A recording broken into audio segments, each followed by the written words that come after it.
Տեսակցեցի պինդ լավ տրամադրությամբ, որովհետև հայրենիքում է, Հայաստանում է, սպասում է հարազատների հետ հանդիպմանը, դեռ ոչ, սպասում ենք, հետո բոլորով կտեսնվեն իհարկե, այս պահին գտնվում է հետազոտման ընթացքում, գիտենք, որ Վագիֆը ուներ նաև քրոնիկ վիճակ, սրտային, և մենք պետք է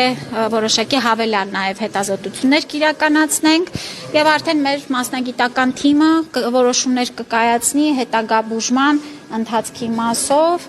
վստահ լինելով, որ լավագույն հսկողության տակ է։ Մենք նման այս պահին իրավիճակ չունենք, նորից եմ կրկնում, կարիք կա հավելյալ հետազոտություններ անցկացնելու, քրոնիկ վիճակի հետ կապված բուժման ուրեմն ընթացքը կպլանավորվի եւ կիրականացվի եւ ամեն ինչ լավ է։ Այս պահին ամեն ինչ լավ է։ Վատացել էր ադրբեջանական բանտում, այնտեղ էլ տեղափոխվել էր վերակենդանացման բաժանմունք։ Մենք գոնե նախնական, չգիտենք ինչ վիճակում է գտնվում եւ ի վերջո այնտեղ որևէ վիրահատական միջամտություն եղել է թե չէ, որովհետեւ ինքը հենց այն ճանապարհին էր գերեվարվել, երբ որ ուզում էր գար այստեղ վիրահատվեր։ Նախ ես ձեզ ասեմ, մենք չենք պատրաստվում ամբողջ բժշկական տեղեկատվությունը, կարծում եմ կարիք չկա հրապարակելու, այս պահին կբավարարվենք այսքանով, պարոն Ադամյանը եւս մի քանի բառ հիմա կավելացնի,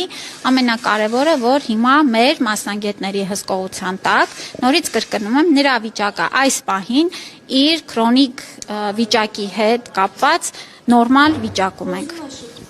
Խոսեցինք, շփվեցինք եւ նորից եմ կրկնում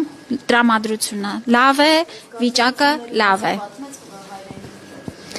Ասեցի, երջանիկ է,